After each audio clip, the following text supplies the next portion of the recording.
Ladies and gentlemen, welcome to the latest episode of Unstoppable. I'm your host, Kerwin Ray, and today we talk with Hattie Boydle. Oh my God, this lady is not only incredibly beautiful, but she's also freakishly conscious. She is a professional fitness model. She is a pro WBFF title holder and owner of the popular online fitness coaching program, The Sports Model Project. Listen up as we dive deep into her journey through depression, eating disorders, and ultimate success, and you can learn a thing or two from this incredible human being. Listen up.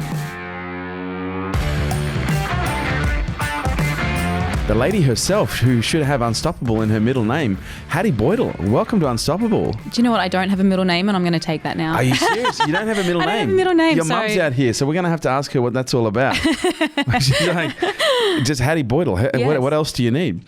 Now, for those people who perhaps don't know, you have, oh my God, like I was reading your resume, and it's like, wow, you're a competitor.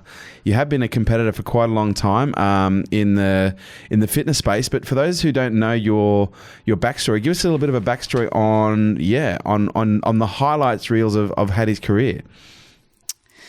Wow. Where did she start? How far back do you want me to go? Where do you want to start? Well, let's look at your competition credentials, because that's what I think is going to probably capture the attention. And then we're going to go back into your life story and find out how we actually got you to where you are today. Or not we, how you got you. I'd like to take some credit, but I can't just now. We're a team. We did this, right? It was you and me. Actually, you were in my subconscious from the moment I started. I was like, Kerwin's there. Oh, you can do this. I know you can.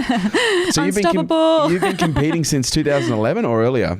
2011 was the first time I competed. Right. Yeah. And so you competed in the INBA Universe Sports Model competition. That was actually my second show. So So how I got into fitness modeling was a friend of mine at the gym did one of the shows, and she was like, "Oh, you should totally give this a go. You'll be really good." And she showed me a couple of the girls that were competing at the time, and I was like, "Oh, I can do that." 8 weeks later, I got on stage, had absolutely no idea what I was doing. I remember doing a back pose, and they were like, "Please, no bodybuilding poses." And I was like, "Oh God, I don't even know." And I placed second. Wow. And that qualified me for the INBA Universe, which was the international show. And they normally do it overseas, but it was the first year that they decided to do it in Queensland. And I thought, oh, great. And that was 2 weeks later, and I was able to have 2 weeks, more, more training. And I had a better idea of what to expect. Right. I could improve my posing, because my posing was shocking in my first competition. I had no idea what I was doing, clearly. Still got a second. And I walked home, winning the INBA bikini short division or sports model division, and then second overall to a girl who I'm actually still really good friends with, makes a lot of my bikinis. And then it kind of started from there. I actually had a year off after that, because that was like the last show for the year. I started quite late in the season. I went away for a year, went traveling, came back, and I just thought, I've got to do that again. So I got stuck into it, and that was 2013. And so you competed 3 times in 2013. In the second place in the Philax INBA Fitness Model, first place in the ANB Sydney Fitness Model, and then Musclemania Model Overall competition. Yeah. And then Miss Bikini Universe Champion in Las Vegas. Yes. You were very busy in 2013. I was very busy. 2014, you placed 4th in the WBFF World Titles, and then in 2016, you were crowned the WBFF Miss North America Champion. Yes. And then later on that year, the first Australian to win the WFF World Champions and to overthrow the 4-time world champion. So that was You overthrew her? I overthrew her. Which shoulder did you? She was my idol. Is that right? The right one, definitely the right one. So you beat your idol? I did. How was that? That was, it was a shock. I mean, that was what I was working towards, and I'd manifested it, and I'd put it on this massive calendar, and I'd written world champion, and for it to come true was like, I kind of wasn't ready for it. And I guess, I mean, Andrea, to me, still one of my favorite fitness physiques, and I don't idolize her. I don't really idolize anyone, to be honest. But I admire her, and to be on stage with her is just unbelievable. I remember the first time I competed against her, and I completely stopped what I was doing, and I was just mesmerized by this woman. I thought, oh my God, she's amazing. So then to beat her 2 years later was just like, wow, this is crazy. And your progression through the sport has been quite quick. Like you haven't been at this for 10 years, unless there's a bit more of a backstory here, which we're going to dig into. But you only started competing in 2011, and by 2016, you're pretty much up there with the big dogs. Am I allowed to say that? The big girls? Yeah. Can't even say that. Big girls, big girls. You're up there with the best. Yeah, I mean, to me, I feel like it was a longer journey than most people, because when I first started competing, there wasn't many people competing. Right. And now there's 50, It's 60, blown up. 70. I remember one world titles I did, there was 75 girls in my category, and we were on stage for so long. I remember the cramps and my back was so sore. And I mean, it's just changed so much. And then I've got friends of mine who like won their first show, got their pro card, and then won the world titles. And just wow. like it was like on the top, like at the top within two years or 3 competitions. And I've kind of done, 12 competitions. And then someone like me says, oh, you've really kind of accelerated quite quickly. Are you fucking serious? Yeah. I mean, I'm like, oh, really? I feel like I've worked pretty hard for a long time to get here. But yeah, you say that. Yeah, I mean, it's just so different now. It's really different now. I think where your story gets really interesting, it's in your backstory, because you just didn't fall into becoming a fitness competitor. You've got a real story around, body health and, even your own, body image issues. Mm-hmm. So where did it all begin? If I can really reflect back on my life, growing up in primary school, I started gymnastics when I was 4, and I became an elite gymnast, would go compete and train at the AIS for months at a time. I was doing 28 to 32 hours a week of gymnastics. Wow. At a really young age, and I really excelled at that. I had a beautiful community of women that I trained with and competed against. Like, they're all my friends, and I guess I've been very competitive from a young age. Was it gymnastics? Was that where you discovered your competitive nature? Yeah. And I mean, the great thing about gymnastics is that it taught me how to move. It taught me I could do any sport under the sun. I've done so many different sports purely with no training. I could just do things because I was so fit and athletic, and my body just could move, and I was a powerhouse, and I loved performing. It's such an integrated sport, and that's because I do calisthenics now. I don't do any gym work whatsoever, well, unless you call gym calisthenics. But the thing that I love about it, because it's obviously very gymnastics based, is it's so integrative. It's so efficient because you're not just isolating your muscles. You're using so many different groups in combination, which does give you mobility. It does give you strength, but it's also incredibly efficient at the same time. Well, that's it. It's you're moving. I guess like I love bodybuilding. I love all types of training, but it's a really inefficient way to train your body. Like you limit your range of motion. You get stiff. You get overdeveloped in one area. It's very hard to be symmetrical. Whereas the calisthenics side, it is about real movement. To be able to hit certain ranges in your flexibility of your hamstrings, or rotation, or shoulder mobility, to do a handstand. Even just to do a handstand, you need to have full shoulder mobility. That is fucking work. Like, we do that as a part of our skills training, and like I'm doing 3 handstands for 1 minute, and I'm coming out of that and I've got a full body pump. Like, my back is flogged, my shoulders flogged, my tris are flogged, your head's red. Oh God, everything. I blow sweating, and then we're not even talking about handstand push-ups. Then I blow blood vessels everywhere. Yeah. So. Gymnastics was such a great foundation for me, I feel like it carried over to many. I mean, it's really carried over to the training that I can do now. It taught me. I can fake a lot of movements, which is bad. But yeah, it taught me how to be competitive. What do you mean fake movements? How do you fake a movement? Like, I can fake extension. Using my back instead of my shoulders, or different parts of my back, and. Yeah. Even I'm just very body aware. Yep. Yeah. Which you can is activate great. Different muscle groups a lot easier because you're more tuned into your body, and you know your body a lot better, perhaps. Yeah.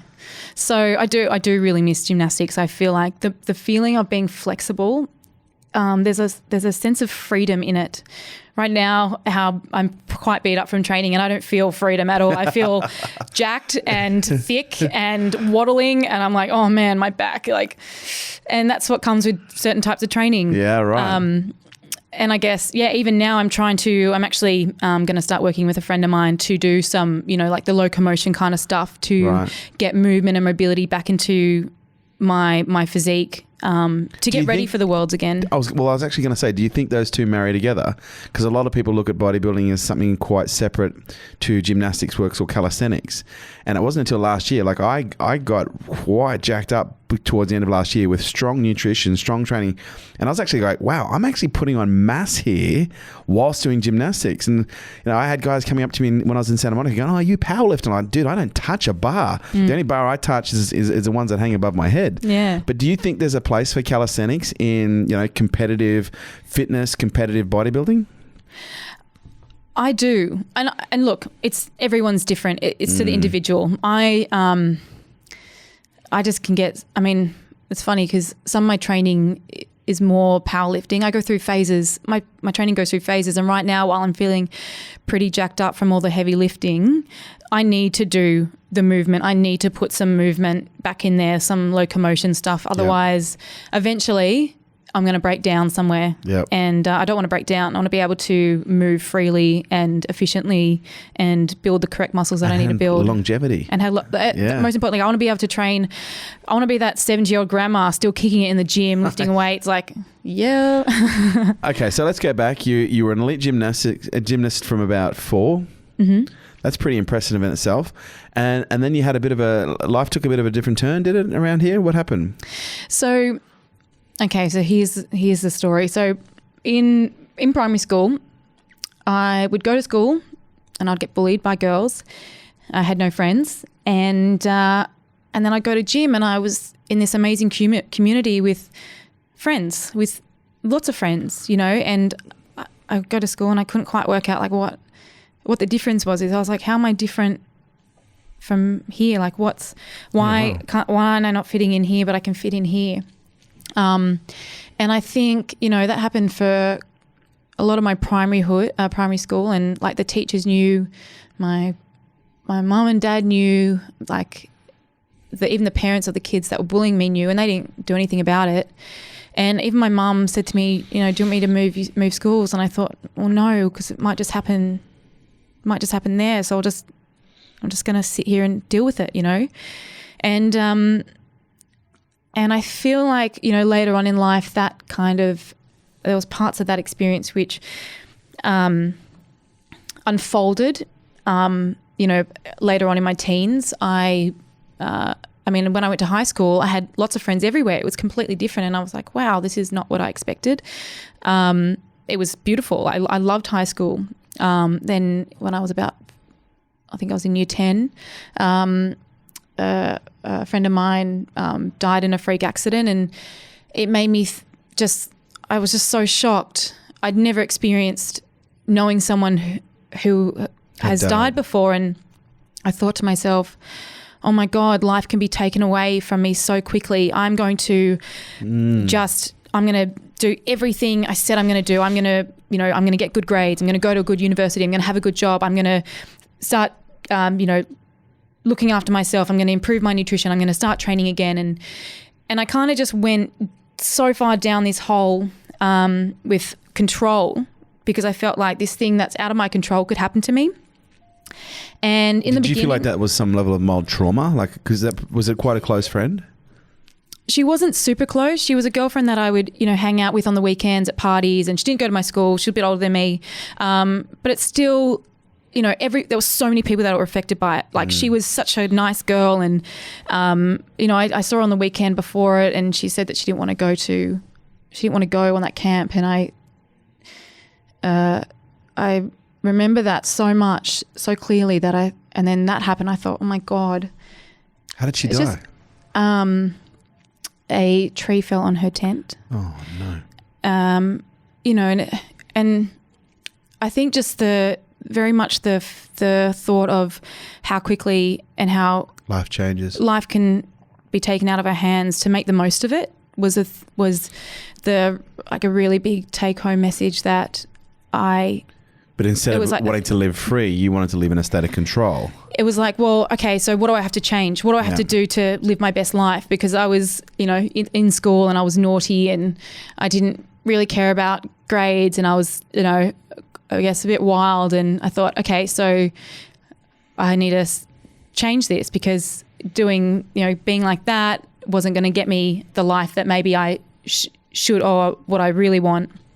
So, and in the beginning, I remember my teachers were like, oh my God, what's wrong with you? You're sitting at the front, not with your friends, like you're doing the work. And I remember having an assignment in English, a speech, and I'm petrified of public speaking. And I worked really hard with my teacher, my English teacher at the time. I was, staying after school and doing work, and because I really wanted to get good grades. It was like, I have to do really well here.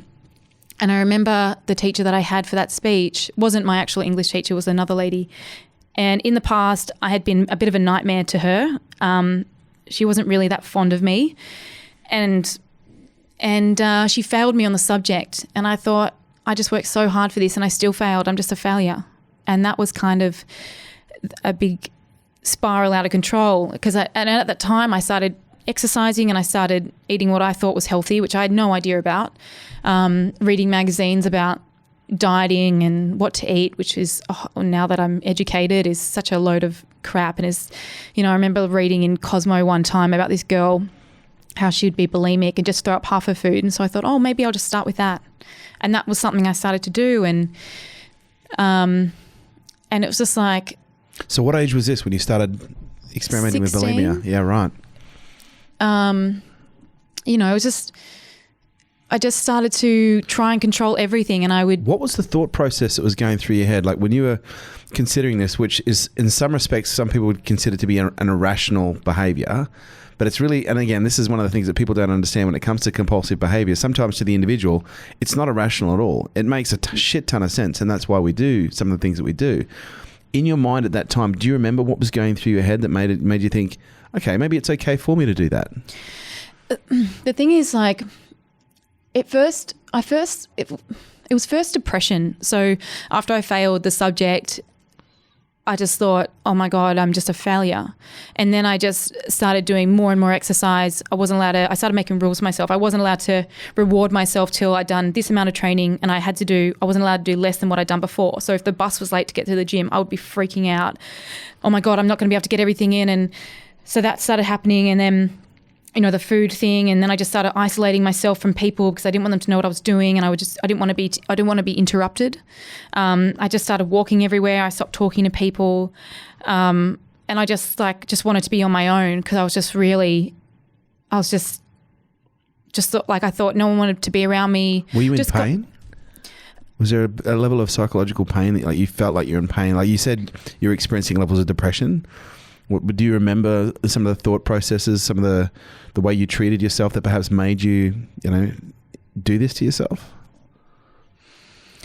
I remember, I guess I feel like I took on the bullying from my primary school into my own, and that's just kind of how I lived. And then you self-bullied. And then I self-bullied. Yeah, right.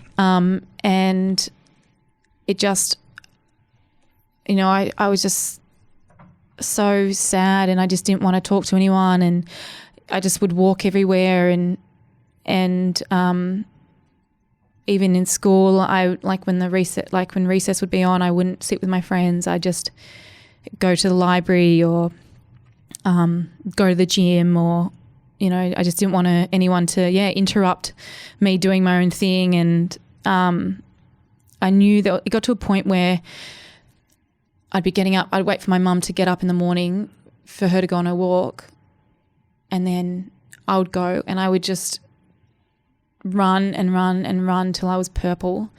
And my mum and I would fight because she was like, what are you doing? And I'd be like, just leave me alone. And she was like, are you okay? And I'm like, I'm just upset. And I kind of knew that I was falling down a rabbit hole, but I couldn't help it. Like I would hear voices, and I'd have like myself going, oh my God, what am I doing? But then these voices were so strong that I couldn't stop it.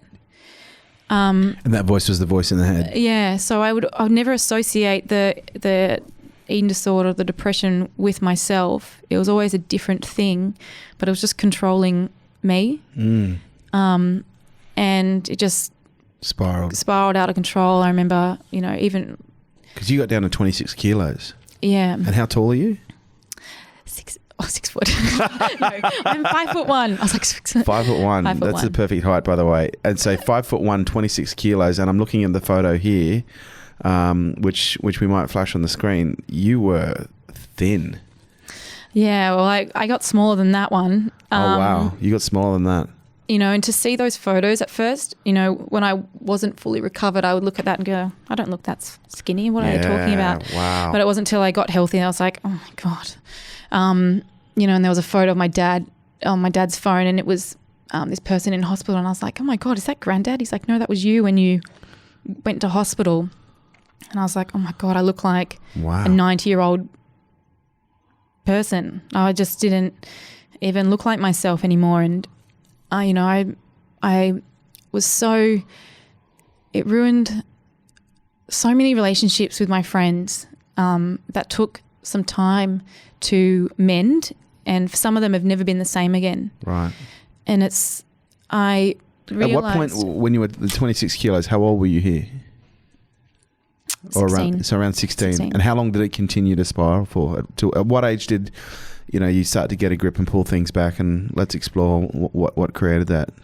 So what made, so I had to go to hospital, and what made that change was I just looked around at my brother and sister and my family, and I realized I was just making them suffer, and I was turning into the person, like someone that I hate liars, I hate manipulative people, and I was turning to that. I was that person. I was a liar. I was manipulated. I was that person. I was making all of my friends suffer. I was making all my family suffer. And I was like, this is not fair. I'm not being fair on these people. Like, and I remember like my mum would take me down to the river in the car, and I would scream and scream and scream because I was in so much pain. I couldn't help what I was doing, but I was just so controlled, you know, and then my mum, she had to go, and she was meant to, my pop, or my mum's dad, had just recovered from cancer, and they were meant to go on a family holiday, and my mum's like, I can't go, I can't leave you. And I said, Mum, I will only go to hospital if you go and look after your dad, if you go on that holiday, because I felt like I'm ruining this for you. I can't do this. So I will go to hospital. And so they, you know, a day or two later, I was put into the hospital, and Mum went away with her pop because she knew that I was going to be in good care. And literally the day after I was in hospital, I fell into a bit of a coma, because it was the first time that sometimes when you refeed someone that hasn't eaten for a long time, you go like hypoglycemic. Right. Hypoglycemic. And so that's what happened to me. I remember trying to get up the next day, and I just remember just How long hadn't you falling. eaten for at this point? Well, I used to eat like, you can't really see, but like maybe like the tiniest square of some like banana bread and like this much milk, and that was like my meal for the morning. And then I'd eat like a little bit of apple in the day, and then at dinner I would have like a tiny bit of, I would like ration with my mum about what I could eat for dinner. But I would have walked for 8 hours or so that day. And I remember there was a point where I was just shuffling. Like my walk would just turn into a shuffle, and I couldn't walk up the stairs anymore because my room was upstairs. And I couldn't walk up the stairs, so I had to move into the office. So I was near Mum and Dad downstairs. Wow. I remember once trying to jump for the line to hang the washing up, because I used to do all the housework. The only time I've ever done all the housework. And I just couldn't reach up anymore. And that's when I was like, oh my God, what's happening? So, yeah. Was this the point when you were in hospital and all this is going on that collectively you were just like, okay, this isn't fucking working. Something's got to change. Yeah. Or was there a moment where, when your mum went on holiday, was there a moment where you were just like, okay, something's got to change, and it's got to change now? That was the like when I saw that my mum was so distraught, and she's like, I can't leave you. I was like, right. No, you have to go and look up. You have to go. You saw the pain. I was like, who am I? Like, what are you? Like, you turn into the person, to someone that every quality that you do not like in someone, that's who you are. That's who I've turned into. Wow. And so, yeah, going to hospital, and that was kind of like the first breakthrough of going into hospital and making that first change. And then the second breakthrough was being in hospital actually and looking at all the girls around me suffering. And I thought, I'm the only one that's strong enough to suffer, not these girls. How oh my God, I have to help them. What do I have to do to help them? And wow. Because there's girls that have been in there for like 7-8 years. They've been in and out of hospital for that long. And I thought, one, I hate people telling me what to do. So that was like, when they tell me I had to eat something, I was like, what? Or like go to bed, or, I was isolated and I was like, oh, this is not a way to live. And I was like, this is, I can't live like this. And it was such this battle, because it was like, my true self was like, I can't live like this. And then the anorexia, which I called FED, fucking eating disorder, sorry, was like, trying to keep me in there. So it was like this internal battle, like with, I have to do something. I've got to get out of here. I've got to help these girls to, no, you can't eat that. You're going to get fat. And so it was like, oh, crazy. But eventually I, put on enough weight and I made enough progress to go and be an outpatient, and my sister would drive me from Roseville to, where is it? It was like out west. It's like an hour every morning before school. So like my whole family was involved in helping me recover. Yeah. And I finally became an outpatient, but I was quite naughty. I faked my weight to get out of there because I just was like, I don't want to do this anymore. So you drank water? I drank so much water. Sometimes I would drink way too much water and my weight would go up too much. And I was like, no, I've got to pee this next week. Damn it. I was like, oh. And put weights in my underwear. Wow. Oh my God. I just hated being in there, all the tricks. But, and I guess, I just hated being there, but it was anorexia and depression or any kind of mental illness it's not physical, it's mental. And anorexia is just a result of the mental work that's being done in your mind. And it took me a long time to get out of changing my mindset. It took many years. It wasn't till I remember like even being 24 that I really felt a lot more freedom in my mind. How old are you now, if you don't mind me asking? I just turned 30 in January. Why do you look so distraught? I'm like, I'm still young. Trust me, you're still young. And if you say anything otherwise, you're not getting there. Okay, so what I find interesting though is like so this is almost 10 years later, 8 years later, you started to feel like you're getting it, like you're getting your headspace back, you're getting your freedom back. But I can only imagine there was an enormous amount of mental work that was done during that period. What were some of the greatest things that you discovered about yourself, whether it be in the form of routines or the work that had to be done in order to get yourself to that point where you're starting to go, well, hang on, I'm starting to feel like I've got a little bit of freedom back in my life now? Yeah, I guess, the not good enough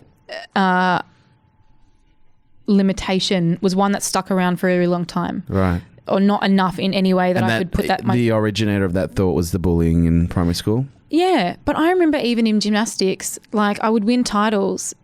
My coach at the time, I guess some of the things that she would say to me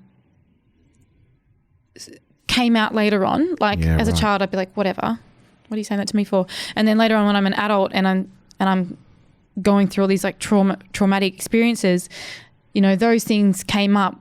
So I would, she would say to me, oh, you're never going to be like this, or when you get older, you're going to get really fat, or like, all this stuff. Because I had really bad nutrition when I was younger. I didn't eat I hated like all, I didn't have a healthy diet. You're a kid. I was a kid, you know. And at the time when she would say this stuff to me, I'd be like, yeah, okay, whatever. And then obviously like when I got older, and I could, the great thing is I could reflect on that, and I saw a lot of psychiatrists and psychologists. You've done a lot of work, haven't you? Yeah, I had to, to move forward. But even, working with, strength training, funnily enough, strength training, like lifting, not just weight training, strength training had a really amazing impact on my life in terms of going, hold on, it's not about the way I look, because it was, for a long time, it was still about the way I looked, and it was never good enough. No matter what I did, it was never good. I would win shows, not good enough. I would just, and that's, to me, is failure. To not be able to see or appreciate your own success is failure in every way. And I felt like I have to change this. Again, it was like, I'm still bullying myself in some way. I have to change this. And so, the strength training made me realize, hey, it's not about the way I look, it's how I perform. And I felt this overwhelming feeling of just power and success. And it was like, all I have to do is be better than I was last week. That's all I have to do. I just have to show up and I have to work that little bit harder. And I started to, use things like be the hardest work. All you have to do is be the hardest worker in the room. All you have to do is be the hardest worker in the room. And I could show up. We can't train together then. Mate. Mate. Did you hear that? Mate. Holy shit. I got a little bit scared there. Or excited. I'm not sure. No, okay. Excited. Okay. And I would use that. I would really use that. And it would be like, be the hardest worker in the room in any room that I was in, whether it was training, interviews, even being present at a party and meeting everyone and, working the room and, having fun and connecting with people. And are you extrovert, introvert, ambivert? I feel like sometimes I'm an introvert and sometimes I'm an extrovert. Okay, so you're possibly ambivert. Ambivert, there you go. I didn't know what that meant. I was like, I going to stick with the first two. I swing between the two. And I get it. I totally get it. For a long time, I didn't like being on my own unless I was, sick. And then now I really enjoy being on my own. I feel a sense of calmness being on my own. I do. So the rituals that I love and I stick to, and I really started to explore and go very deep with, particularly last year, which is very fresh, was journaling. I'd meditated for a long time, but the journaling has been a real game changer for me. I call it my anchor. It's my anchor to my vision. It's the anchor to my purpose. It's the anchor to my reflection. It declutters my mind. It helps me pull myself back to the process when I've gotten a little bit lost or distracted, and and it helps with gratitude. And, I think distraction is a big thing, or feeling lost. It happens to all of us, even when we feel like we're on the right path. Things can happen in life. And I just like to anchor myself back to, hey, what did I say I'm going to do here? And, I want to be the greatest of all time in the area that I'm in. I'm, a fitness model, and it's a big game, and I love it being a big game, but I really want to be, at the top in not just fitness modeling. Are you seeing your vision now being more than just, because you say I'm just a fitness model, but I'm like, oh my God, you're so much more. Well, that's why okay, so I'm like, the fitness model is the hobby. Yeah.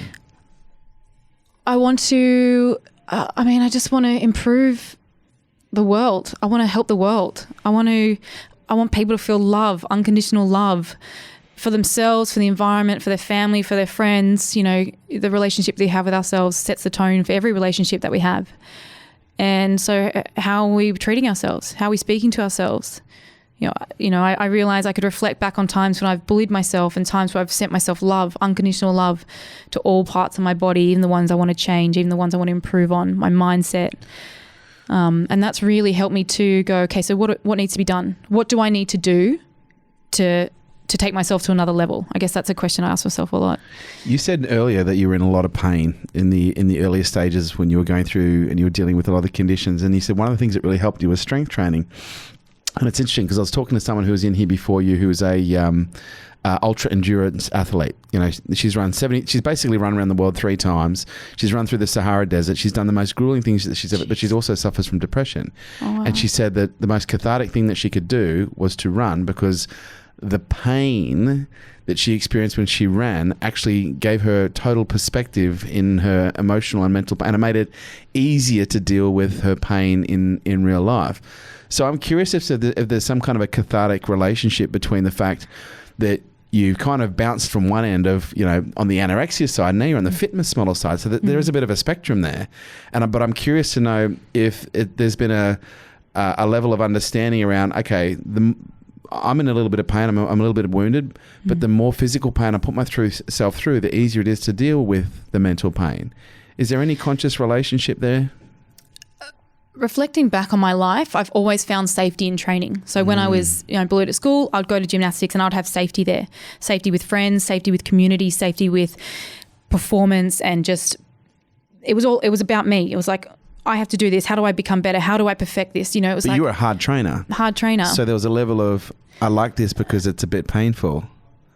I like it because it's a challenge. Okay. And it's like it's all about self-progression. How do I take myself to the next level? The strength training it made me appreciate the body, my body. Like, I think the body and the mind is the most amazing machines we could ever control or use. And I've been 26 kilos and nearly dying to lifting 145 kilos on my back, strong, powerful. Like, I call myself like a lion. Like, that's my spirit animal. I'm like a lioness. You came in with the clothes. And my body's done two things that have been on the complete end of the spectrum, and it just made me go, wow. My body, I am so grateful for you. I'm so thankful. Look what I can do. I've got legs, I've got arms, they're strong, I'm mobile, I'm healthy, I'm powerful. I can train my body to do anything. If I want to be flexible, I could train myself to do it. I can, and it made me just have this amazing appreciation for myself and my body. And that's where I started to become really playful with myself. It opened myself up to exploring, hey, what is possible here? What can I do? What can my mind make my body do? What can my body make my mind do? And that was a really big breakthrough. And that's always stuck with me, and competing is just another way for me to go, okay, how are we going to push the limits again in the safest and healthiest way? Because competing is obsessive, and I understand that. Absolutely. And some people say, well, you were obsessed with, the anorexia and that kind of stuff, and aren't you just doing the same thing? I'm like, to me, it's different because the competitive side is all love. I love doing this, and I nurture my body. I give it rest when it needs it. I feed it as many calories as I can to get the job done. And when I go to train, it's not punishment. It's complete pleasure. It's all right. What are we going to do today? How are we going to push ourselves? How's the body feeling? Where's the mind at? And it's all about exploring the limitation of where I'm at and how I can push the boundaries. And that's, to me, that's excitement. That's love. That's, it's like, how do I keep being the greatest version of myself here? You're a pretty incredible woman. So one of my old clients said to me, Kerwin, stop punishing the body you hate and start creating the body that you love. And it sounds like you've crossed that kind of precipice. You really are in a state of, you're doing this for love. Because some people would say, and I don't know if you know much about my history, I was a competitive bodybuilder from 91 until 96. Yeah, you were. Look at you. I was, back in the day, I was a bit of a beast.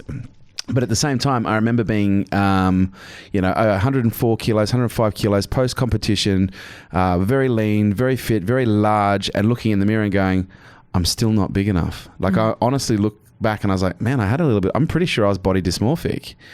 Do you ever get the sense that you need to still be careful with that? Like, because on one end of the spectrum, you're like, I'm not good enough, and, you starve yourself to the point of, being very unwell. But now you're fit, you've got all the curves, you look amazing. But do you ever sometimes go, I need to manage this at the same time? I am now in a place of love. I'm doing this because I am creating from a space of love. But do you ever still have to check in and go, I've still got to be careful because I've still got that potential to express in unhealthy ways? When I first started competing, it wasn't love. There was still a level of punishment, and particularly after the show, because I did it all on my own. I didn't know what to expect, and I didn't have anyone to talk to or help to get help with. It wasn't to a point where I was like, I can't keep doing it this way anymore. I can't keep restricting. I was restricting myself on so many things. Still, I was, doing the very old school bodybuilding way of getting into shape. And I was like, this is causing more eating. Just like I found that I was still, had certain issues with certain foods. And I was like, this is not, if I'm going to do this, I need to do it another way. And, I remember employing a coach, Lane Norton, who really popularized flexible dieting, and I wanted to learn that way because I wanted to I knew if I was going to do this in the long run, I wanted to do it with pleasure, and I wanted to do it the healthiest way, and I wanted to learn a different method that I could use whether I was competing or in my off season. And he taught me how to do, flexible dieting or tracking my macros, and that really was a game changer for me. Being able to eat all different foods and seeing food as neutral. Teaching myself, hey, this is just food. It's just neutral. This is just fuel. I can have a little bit of this, and if I can have a little of that, and there was no limitation there. And that also played a really big role in my self-development, particularly with the relationship with my body and food. I promised myself I would never restrict myself from any food group. That was, wow. I was like, no, I'm not going to do that anymore. It doesn't make me healthy. It's all trial and error. The more I competed, the better I got at the process, the more time I allowed myself to get ready. Training methods changed. I started strength training, so there was a lot of enjoyment to the training. I was pushing myself. I was becoming one of the strongest fitness models. That was up and coming, and started employing like powerlifting style training with bodybuilding and circuit work, and using the flexible dieting method allowed me to have a way more enjoyable experience with prepping. And then even after the show, that was probably the hardest one to deal with. I don't think anyone can prepare girls or guys for the post comp blues. And that was something I had to teach myself to deal with as well. And I feel like I've gotten better and better at that each year. And after a show, I actually don't want to reverse diet. I just want to eat healthy. I just want to go and when my body's hungry, it's hungry. When I'm full, I'm full. I just wanted to go back into normal life and make sure that I had a healthy outlook on myself and training in or out of a show, because my experience with a lot of girls and even the past was they only value themselves in a competition prep when they're dieting. But that's such a small part of the window in your year. How can that only be your happiness? You have to be we build foundations. We build foundations for life. We're not just getting ready for one day. It's how do I have a happy and healthy physique and relationship with myself and food 365 days a year, every year.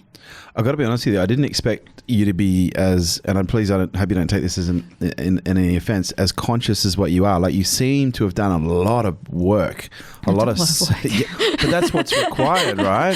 And I think, sometimes people look at the end product and they go, oh, what button did you push to get there? And it's like, well, it ain't a button. There's like 100 buttons in sequence that I was pressing 50 times a day, in some cases for 10 to 15 years. It's really clear and evident to me you've done an enormous amount of work on yourself, and you should be really proud of where you are right now, because your mindset is actually quite unique, and it's not something I see every day. And I get to speak to a lot of very unstoppable people. But in order to make this practical from your development perspective, you mentioned a couple of rituals that you do, but I get the feeling that you're someone who loves rituals, like you're healthier with rituals in your life. What are the top 1, 2, 3, 5 rituals that you have that you're like, these are my non-negotiables? But it sounds like that you've got a lot more flexibility in your life now than you've ever had. But these are the things that I prefer to do on a regular basis that keep me healthy. You mentioned meditation was one of them. The essentials. Yeah. Meditation and journaling. Yep. And you do that daily? Daily. Training, I find, is definitely in my rituals. Yeah. How often, how long are you training? Every day or every week? It varies, anywhere between 5 to 6 times a week. Yep. There was a period over Christmas where I actually took 4 weeks off from training, and then I started with 3 days, 4 days, 5 days, and got back into it. But generally, it's 5 to 6 days a week, and then even it's funny. I think playfulness should be put into people's rituals. What does that look like for you? Putting music on and just having a bit of a dance sometimes, being playful. I buy little cat ears and I put them on sometimes when I do work, just to remind myself that I don't have to be so serious. Sometimes, playfulness brings out. Do you have a tendency to be quite serious? Yeah, I can go really super serious. I can see I'm quite extreme. Like, I've been extreme. Like, I can be extreme, and like when I'm focused in a prep, I am like a laser, like this. And it gets me so far, but what do you miss out on? Well, I'm very big on the soul and the spirit, and sometimes the soul can be, pushed in the back a little bit. So something that I did last year in my prep was every morning I'd put some music on and I'd do a little dance before I'd go to training, just to kind of set the tone for the day and I feel like, recently I've been reflecting. I was like, I haven't been that playful lately.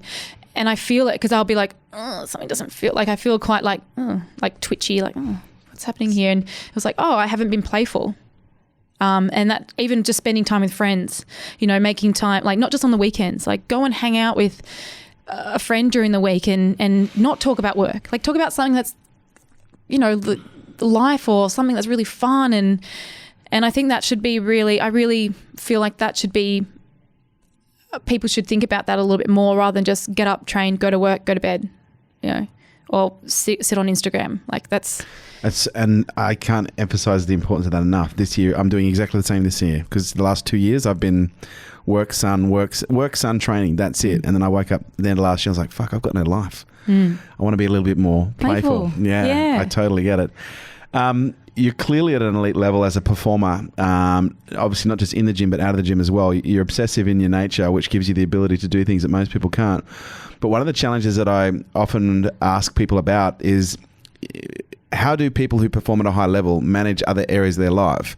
And one of the biggest ones in sport and in business is relationships.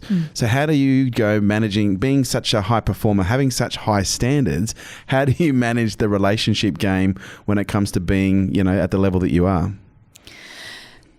I think that's one that I've been working on for a long time. And it was something that I've spoken to my ex about recently is, he brought up, I don't think many people understand what the impact is on, being an elite athlete has on the other person or the relationship. And, I was really lucky that he wasn't an elite athlete.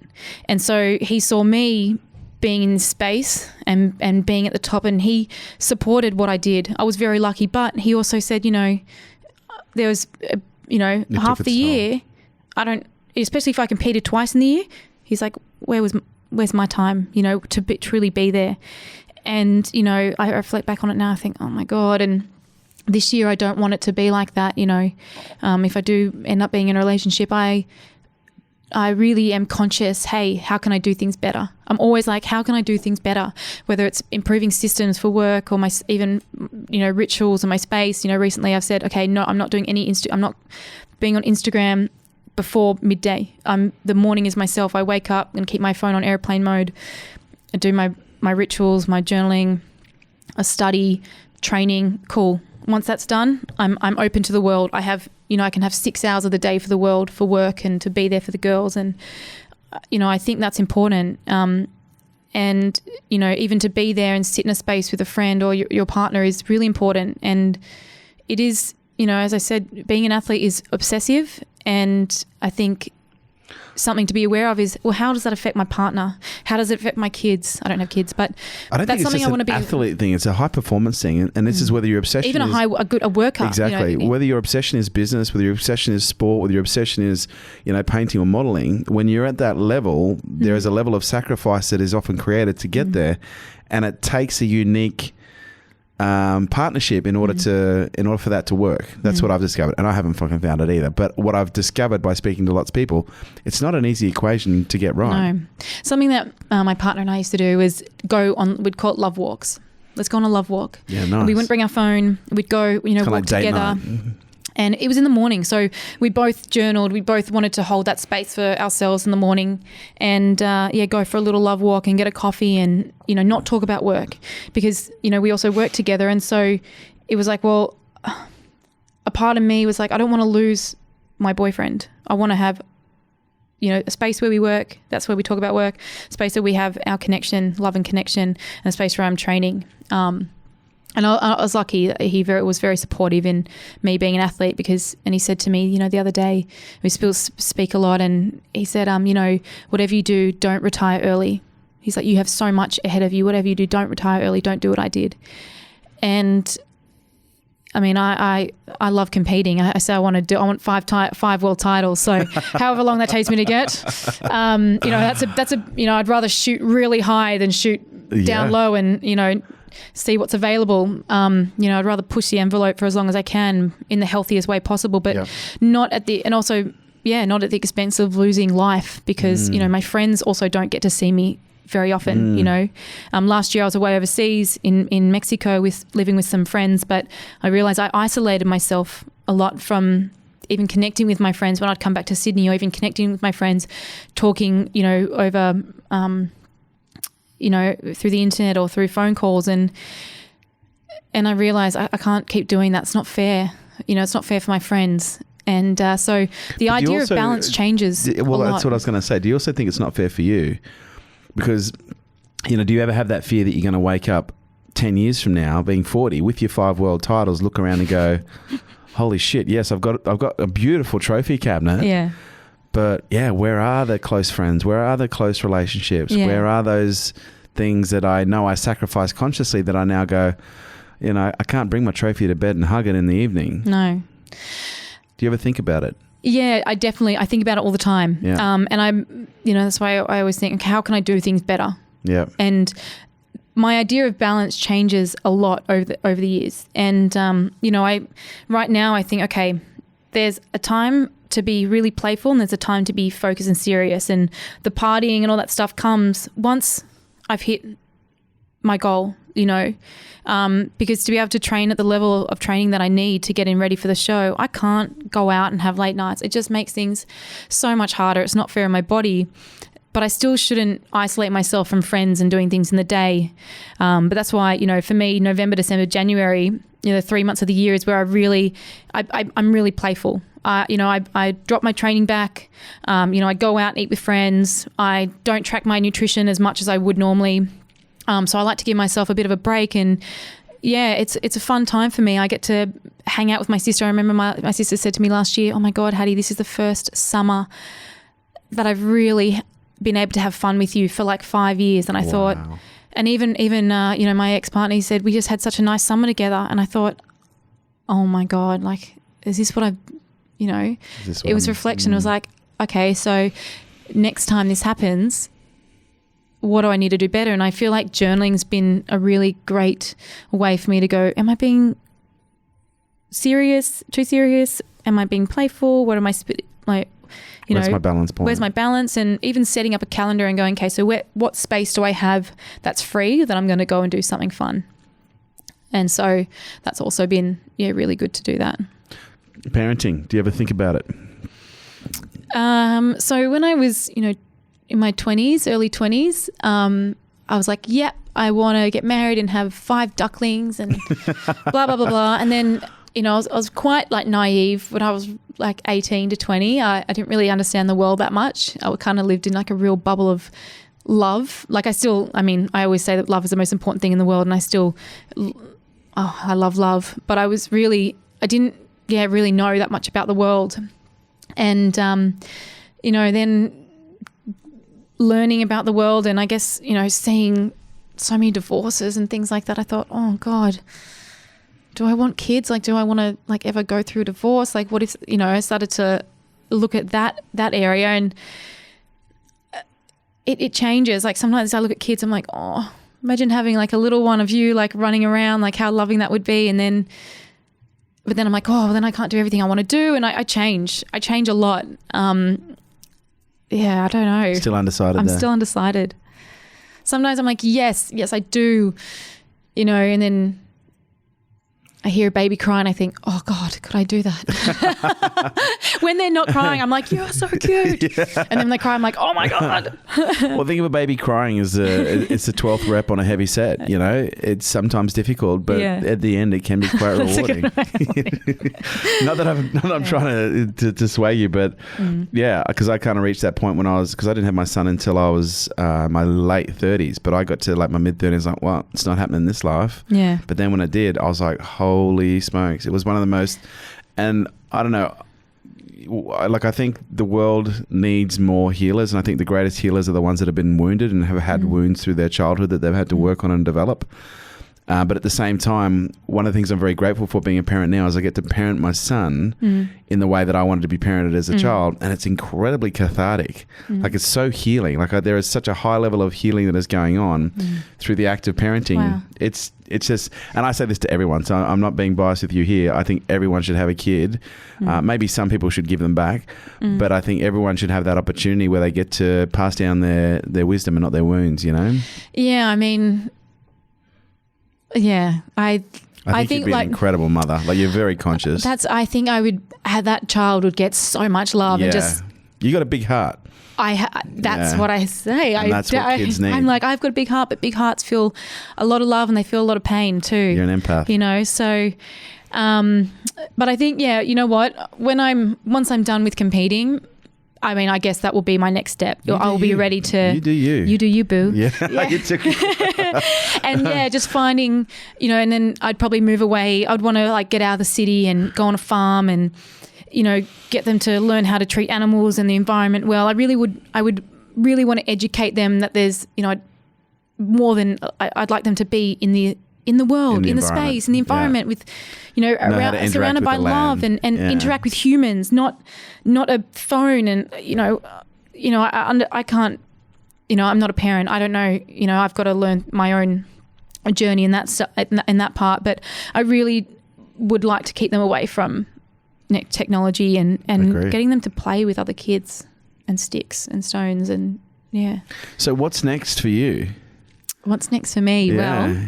Well, you seem like you've got the world at your feet.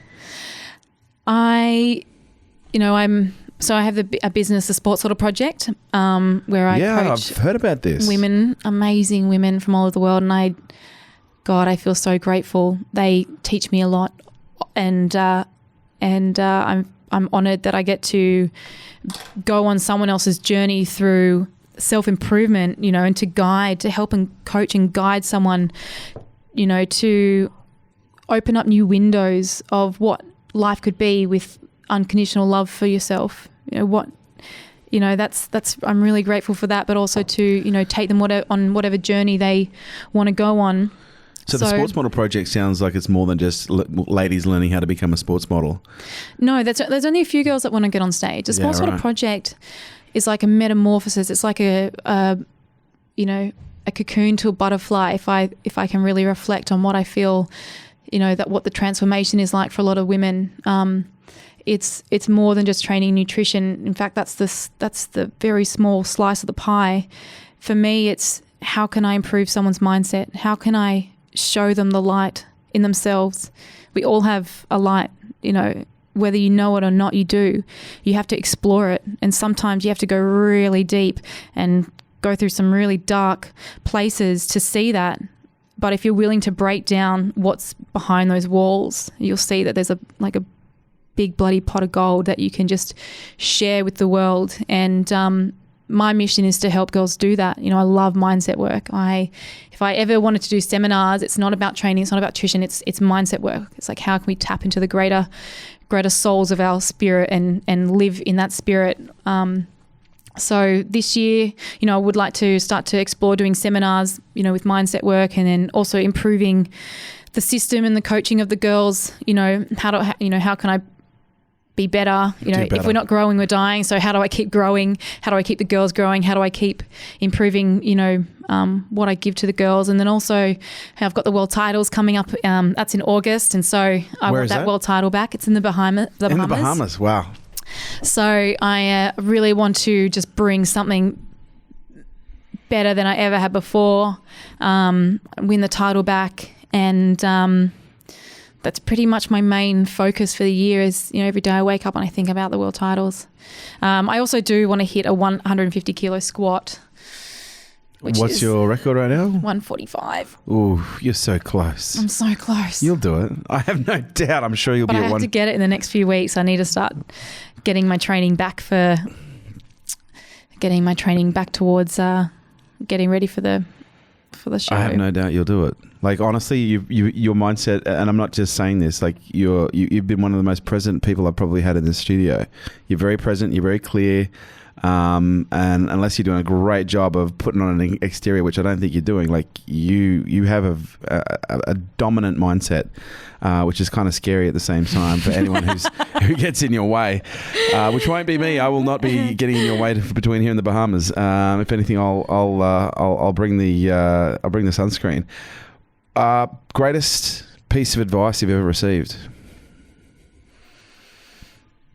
Oh gosh, that's a hard one. Or what's the best piece of advice you like to give out? Okay, actually, one of the best pieces of advice my mum gave me actually when I was younger was, Hattie, not everyone's going to like you. And that's one that stuck with me because obviously being, on social media, I'm really lucky. I get a lot of love. I like to give a lot of love out, and I guess that's the kind of people I attract. But, you always get someone that's not going to like you. And, and I think that hurts a lot of people. For me, just knowing that, you know what, not everyone's going to like me. And I experienced it when I was little. It was like, that's cool. That's not my opinion. That's theirs. And I can't own that. What someone thinks is me, it's none of my business. Yeah, it's not, that's right. And maybe it's not a reflection of me. It's a reflection of them as well. That's probably been a big piece of advice. And I guess a big piece of advice that I give to people is that you are you for a reason. You are uniquely you. I am uniquely me. You are, and to own that. How can you be the best version of yourself so that you can show up every day? Because why would you want to be someone else? For years, I wanted to be someone else. I would look at girls on the internet for hours and just be so upset that wasn't me until I changed my mindset and I realized, hold on, I am a good person. I can, if I put all my energy into improving myself, what impact could I have on the world? What skills do I have that I could give out to the world? And that's something that I look at with the Sports World Project. That's something that I love to share on social media. Like my IG is just a journal that I like to write things about and share. And if people like it, then awesome. If they don't, doesn't matter. I didn't impact them, but I've impacted someone. And so to own and be you and to strengthen the relationship that you have with yourself, you'll be unstoppable. You could do anything. Like yeah, nice. The energy that you like, stay in your own lane. Be you. So I guess that's the best advice. This has actually been, I didn't expect this interview to be as good as what it was. And not that I expected it to be bad, and that sounded like it came off the wrong way, but it didn't. This has been quite an eye-opener. Where can we find you? Where can people find you? In Bondi? No. On your balcony? You can find me on Instagram, just Hattie Boydle. Yep. Boydle. Yep. Or you can find me sportsmodelproject.com. Sports Model Project, www.sportsmodelproject.com. Great. Is where else you can find me. Great URL. Big wide world. Yeah, you got that one. That's awesome. Any books coming out? Oh, you get asked a lot. I get asked that a lot. Yeah. I can see a mindset book in the future. Mindset, and even just a life book. And I guess my mum actually wanted to do a book with me about, the anorexia and getting through that, because we get asked a lot to help people with that, which is it's confronting, I realised. It's a huge responsibility. It's a big responsibility, yeah. and I would love to give out the best advice possible, but it might not be the right advice. Maybe everyone's different. I realise. Well, sometimes it's not about advice; it's about relativity in someone's story. Because I've got a history with addiction, and I get a lot of people who reach out to me about addiction, and I'm not an addiction specialist, but I certainly can point people in a direction based on the experience I've got that often is very helpful, which I'm sure yours is the same. Yeah, I often, when girls reach out to me and they want to be coached by me because they've had an eating disorder, I can hear in the words that they write to me that they're not better. Then what they actually need is a psychologist. They don't need a coach who's going to eat only this and train like this. That's not what they need. They need someone to work on their mindset and help them do the work. And help them do the work. And so my reply back to them is, hey, thank you so much for reaching out. I'm really proud of you for taking on this journey, but I feel that your money would be better spent seeing a psychologist first, and then, reaching out for a coach when you feel that the training is for pleasure, not punishment. Yeah, nice. And that can be quite hard for someone to hear that, you know. But it's a beautiful truth. It's and there's women that I've worked with who I've said, look, I think that you're not ready to do the sports sort of project. I think that you should go and see a specialist, because I'm not a psychologist and I can't help. There's only so much I can do. I can guide you and use the tools that I've used in the past, but if you're not willing to use the tools, you're not willing to get better. And so I'm not the right person for that. I love what you stand for. Awesome. Hattie Boydle, ladies and gentlemen, this has been Unstoppable. And Hattie, you have brought down the house. Thank you so much for your time. Thank you. That was awesome. There you have it, guys. Thanks for tuning in to Unstoppable with me, your host, Kerwin Ray. And do me a favor, don't forget to drop me a review on iTunes. Would love to hear what you think. I love reading what you guys have to say. And your reviews make sure we keep creating killer content just like this. If you want to stay up to date with me and all my movements, please jump onto the website, kerwinray.com. And also check us out on social media at Kerwin Ray.